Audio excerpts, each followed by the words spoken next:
A very good morning to all our Sports Today family members. Yesterday was the start of the third Ashes test between England and Australia at Leeds. It was an action-packed, turbocharged performance from both the teams on day one. And if you look at it, there are three major talking points of day one of the Ashes test at Leeds. Two brilliant individual performances, but one moment that yet again showed that there is lot of heat and bad blood between sides and the media when it comes to England and Australia. Because on day one, the England cricket captain has been accused of something very, very serious. I'm talking about this particular moment where a boundary was hit. At that time, Stokes ran and he dived and he stopped the ball apparently. But it showed that his arm was probably in contact with the boundary ropes. Now, because of that, the boundary was not given. Stokes did not raise an issue, neither did many of the players, but most outlets, most foreign media outlets have actually taken this snapshot and have said that was Stokes actually cheating and violating the spirit of the game. Even Nasir Hussain apparently on air said that maybe Stokes was lucky to get away with it, because this seemed to be a kind of a 50-50 moment, perhaps a matter of frames, and maybe Stokes had probably stopped the boundary in defense of him. Or maybe the umpire thought that maybe he was in control, he just managed to take the ball back, and that is why Stokes escaped. But at the same time, technology and the umpire judgment, the misjudgment that has been going around and all the heat generated after Lords has ensured that this also becomes a major talking point. Because did Stokes actually cheat? Should he have told the umpires that no, my arm was clearly touching the ropes, it should have been signaled a boundary? Or did Stokes believe he really did not touch the boundary ropes? This has opened up a new debate and a new can of worms when it comes to the Ashes. And that is why now the spirit of the game talk will continue. Although we all know that there is, in the modern era, there is nothing called as the spirit of the game. These kind of incidents will only continue to showcase the heat that is there in the ongoing Ashes. Remember, Edgbaston was spicy, but Lords was hot. Now this one might generate into a big issue if England or Australia get an adverse result in that manner. But if you take away that incident that Stokes had, and no one has said much about it, which means that maybe the umpires were probably right, you have to admire and appreciate the brilliance of Mark Wood.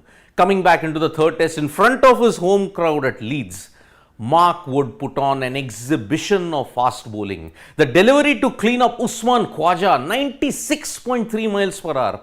That was serious heat. And the missiles that Wood was firing, it was truly a sight to behold. Forget about the runs. Just go for wickets. That was the brief given to Mark Wood by the England team management. Because they wanted wickets, Mark Wood responded with 5 glorious wickets. And it was truly a great sight to see a fast bowler consistently clocking well over 90 miles per hour. His first over itself reached 93 miles per hour top speed. That showed that Wood was in the zone and he was determined to hurt the Australians in a big way. Second consecutive match now that he's got a 5-wicket haul, and Mark Wood, his inclusion has been the true X factor for England in this test match. But there was an even more magnificent moment. Mark Wood got his 5-wicket haul in front of his family, in front of his parents at Leeds. But Mitchell Marsh made the Marsh name even prouder when he scored his third Ashes century. And it was truly a remarkable century considering that no one else managed to score big. Mitchell Marsh's knock ensured Australia got to a very good total. Already with the bat, Mitchell Marsh has had more impact than Cameron Green in this ongoing Ashes. So, a brilliant knock, but this was the most beautiful moment of them all. Dad Rodney and brother Sean, they were holidaying in Bali at that point and they were seeing Mitchell Marsh play, and when he got to his century, the celebrations that Sean and Dad gave, it was truly a remarkable situation. So Rod Marsh, and then if you look at it, Sean Marsh. If you look at it in a way, Sean Marsh's brilliance, he really takes care of his baby brother in a big way. Because if you remember in the 2017 Ashes, It was actually Sean Marsh and Mitchell Marsh. They scored a century in Sydney, and because of that, it was truly a magnificent moment indeed. So, sorry, this is Jeff Marsh. I'm very, very sorry, but Jeff Marsh and Sean Marsh. So, Jeff, Sean, they totally enjoyed in the celebrations that was there. Mitchell Marsh take about third Ashes century, simply too good. The ongoing practice session that is going on, the ongoing practice, the 2-day practice that is happening between India and the West Indies, and kind of a Barbados 11, Ashwin 11 versus Rohit Sharma 11, saw Virat Kohli fall cheaply for 3 runs. Jaydev Unadkat outside the off stump produced a full ball, Kohli edged it and the catch was taken. So Kohli has not gotten off to a great start even here, but yes, it was a very invitational intra-squad kind of a game. Both teams had some fun and they managed to get acclimatized to the conditions there in Barbados before they head over to Windsor Park in Rossouw.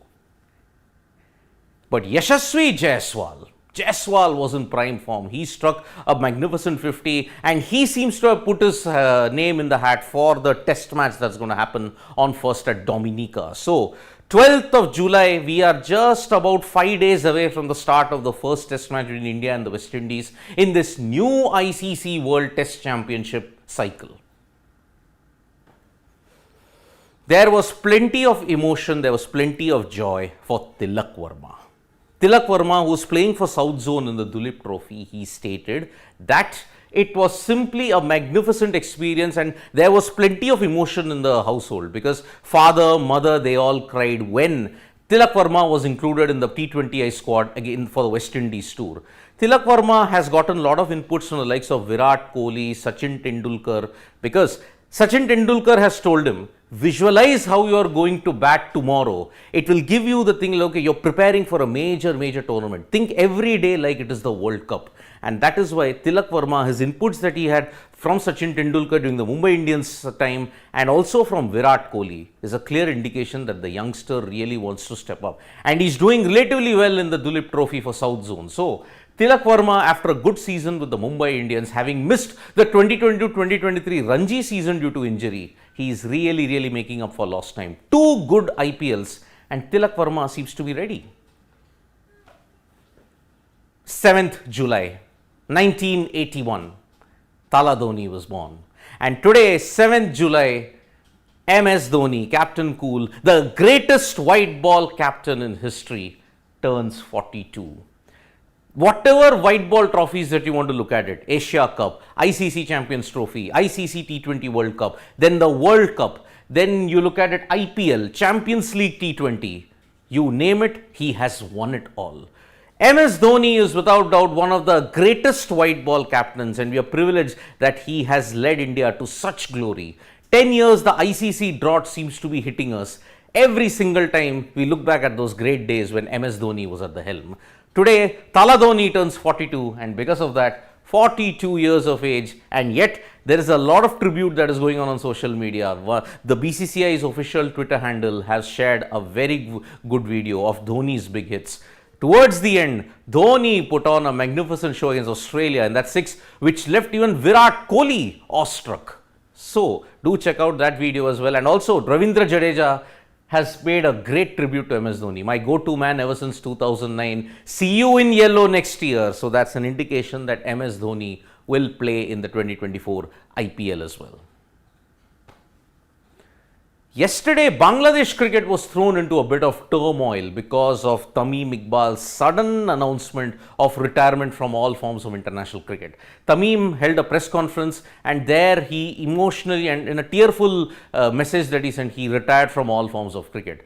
But Bangladesh Cricket Board Chief Nazmul Hasan has said that Tamim Iqbal should reconsider his decision because Nazmul Hasan believes that this situation has been kind of taken in haste by Tamim Iqbal. With 3 months to go, why would Tamim Iqbal suddenly want to quit? He is one of Bangladesh's best batters and remember he made an impact against India in the 2007 World Cup.